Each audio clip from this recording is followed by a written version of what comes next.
बिस्मिल्लाहिर्रहमानिर्रहीम, अस्सलाम वालेकुम। आप देख रहे हैं GNN। मैं हूं हमजा शफीक। मैं हूं अंजला इरफान। नाज़रीन, chairman people's party Bilawal Bhutto Zardari और नून लीग के सरबराह नवाज शरीफ के दरमियान टेलीफोनिक राबता हुआ है। दोनों रहनुमाओं ने मुल्क की मजमूई सियासी सूरत हाल पर गुफ्तगू की।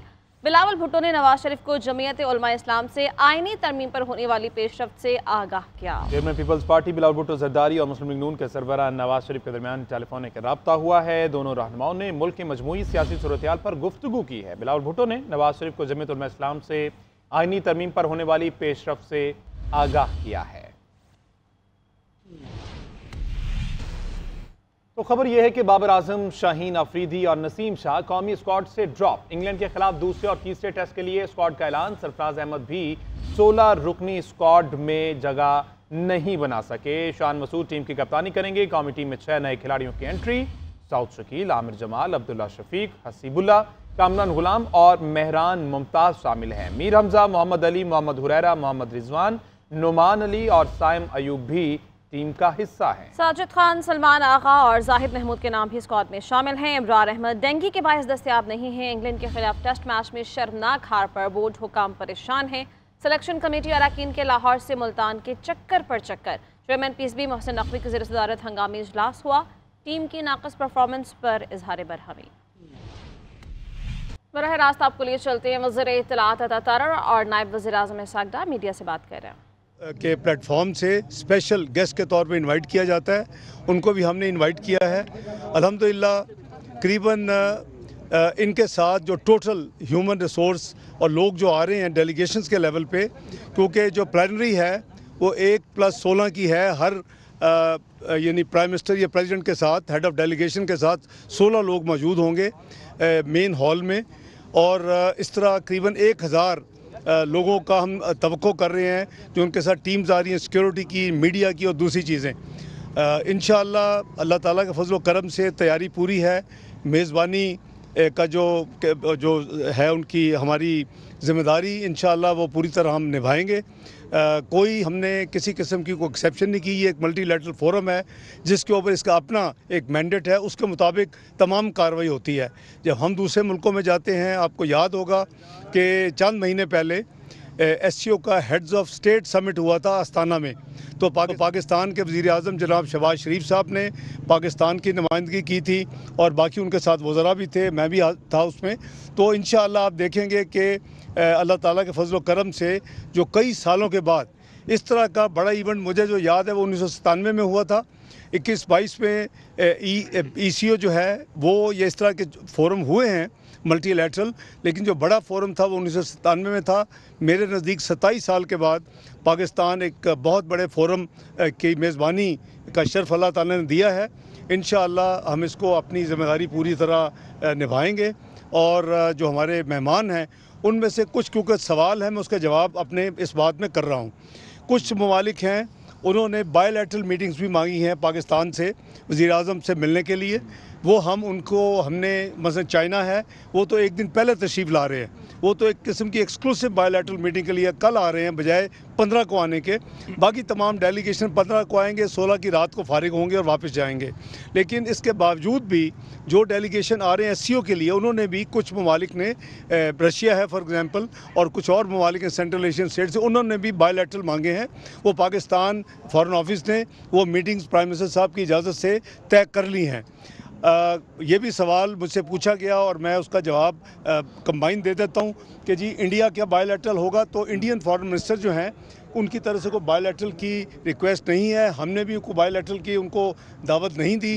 वो SCO के फ्रेमवर्क के अंदर जो उनसे बात होगी वो SCO के फ्रेमवर्क में मल्टीलैटरल फोरम के ऊपर शंघाई कॉरपोरेशन के यानी हेड्स ऑफ गवर्नमेंट की मीटिंग में उस हवाले से होगी।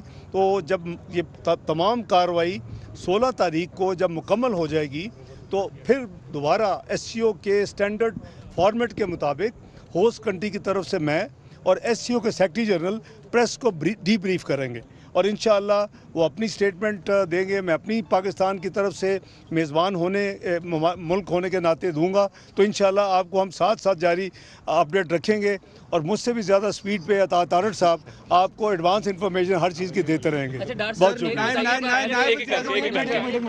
सर ये बताइए अभी आपने जो सोशो इकोनॉमिक कैनी साहब से करने दें, कैनी साहब बोल रहे हैं आपके पास। सर आप नायब वज़ीर आज़म इसहाक़ डार और तारड़ साहब अभी वॉक का एहतमाम किया है, तैयारियों का जो आपने देखी हैं, जो मॉडल्स आपने देखे हैं वज़ीर दाखिला और चीफ कमिश्नर इस्लामाबाद की जो मेहनतें हैं, आप कितने % को मार्क्स देते हैं? और दूसरा सबसे अहम सवाल कि एक सियासी जमात की तरफ से मुसलसल वही जो एहतजाज धरने अगर उनकी कोई कोशिश हुई तो उस हवाले से क्या हिकमत अमली और आपका इस पर क्या कमेंट होगा? देखिए, मैं पूरी टीम को, जनाब तारड़ साहब उनकी टीम को, मैं चीफ कमिश्नर साहब चेयरमैन CDA उनकी टीम को, मैं अनफेयर हूँगा वज़ारत ख़ारजा की पूरी टीम को, इंटीरियर मिनिस्ट्री की पूरी टीम को, तमाम स्टेक होल्डर्स जो ज़िम्मेदारी है वो कई हफ्तों से, वॉक तो आपके साथ आज की है, खामोशी से अकेले कई चक्कर लगाते हैं रात को उठ के।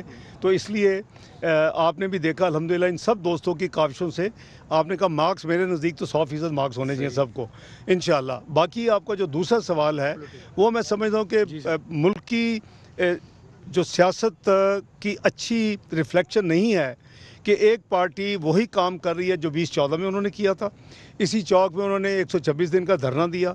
चीन के वज़ीर आज़म 1 साल के उसमें ताख़ीर हुई उनके आने में, और फिर हमने देखा कि 9 मई को जो कुछ इस मुल्क में हुआ, और रिसेंट जो हमने ऑल पार्टीज़ कॉन्फ्रेंस की, हमारा ख्याल था कि चलें ये गाज़ा के लिए है, फ़लस्तीन के शहीदों के लिए 43,000 करीबन 90,000 वहाँ ज़ख्मी हैं, ये बैरूत में जो कुछ शुरू हो चुके हैं लेबनान में उसके लिए है। तो हमारा ख्याल था कि उसमें तो वो ज़रूर अब आ जाएंगे, लेकिन आपने देखा उसमें भी उन्होंने शिरकत नहीं की। ये शिरकत ना करना तो बहुत ही मुझे अजीब लगा। देखिए, हम सब के लिए पाकिस्तान सबसे टॉप प्रायोरिटी होनी चाहिए, पाकिस्तान फर्स्ट जिसे कहते हैं, और मुल्की मुफाद में अगर किसी ने कोई सियासी को काम करना है, कोई एहतजाज करना है, कोई धरना देना है, तो बहुत टाइम है। ये 2 दिन का इवेंट है और चाइना का मिला के 3 दिन का। मुल्क की क्या मैसेज आप देंगे कि एक जो पॉलिटिकल पार्टी है वो उसको ना सिर्फ पार्टिसिपेट करती नज़र नहीं आ रही ऐसे इवेंट्स में, बल्कि उसके ख़िलाफ़ उसको नाकाम बनाने में कोशिश कर रही है। तो मेरी यही आपके ज़रिए उनको ये होगी अपील कि उनको चाहिए कि 15 की कॉल को कैंसिल करें मुल्क की मुफाद में, और ये 15 की कॉल कैंसिल होनी चाहिए, ये उनके भी अपने मुफाद में। मुझे लोग कहते हैं कि आप तो हमेशा रिकन्सिलिएशन में बिलीव करते थे, आपने तो 126 दिन का धरना भी उठाया था। मैंने कहा कि मैं बिल्कुल इसमें बिलीव करता हूँ रिकन्सिलिएशन में, लेकिन 9 मई के जो एक्शन थे, जो कि आपने तमाम रेड लाइन्स को क्रॉस कर दिया, अपनी स्टेट के ऊपर हमला कर दिया, स्टेट इंस्टीट्यूशन के ऊपर हमला कर दिया, स्टेट इंस्टॉलेशन के ऊपर हमला, मैं कहा मेरे जैसा बंदा भी अब यानी मजबूर हो गया कि मैं भी नहीं कर सकता।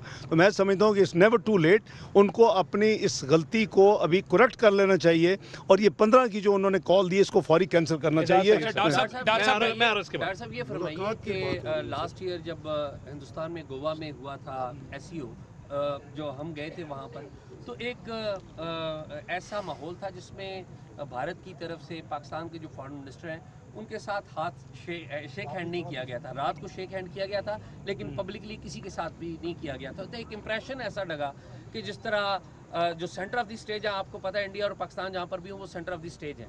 तो हॉस्पिटैलिटी के हवाले से आप हिंदुस्तान के जो फॉरेन मिनिस्टर आ रहे हैं उनसे मिलने जा रहे हैं, पहले भी वो आए थे, और 2015 की वो जो एक हिस्टोरिक मीटिंग थी, जो प्राइम मिनिस्टर नरेंद्र मोदी आए थे नवाज शरीफ साहब के घर पे, तो उसके बाद कोई उम्मीद लगती है, क्योंकि ज़ाहिर नून लीग की ही यहाँ पर हुकूमत है जिनके साथ नरेंद्र मोदी आगे बढ़ना चाहते थे, तो कोई पॉजिटिव ट्रैजेक्टरी लग रही है? देखिए, मैं समझता हूँ कि मेज़बान होने के नाते हमारी मजहबी ट्रेनिंग भी यही है, हमारे जो फाउंडर्स थे उनकी भी ट्रेनिंग यही है, और हमारी पॉलिटिकल पार्टी और उसकी लीडरशिप ने डेमोन्स्ट्रेट किया जिसका आपने जिक्र किया।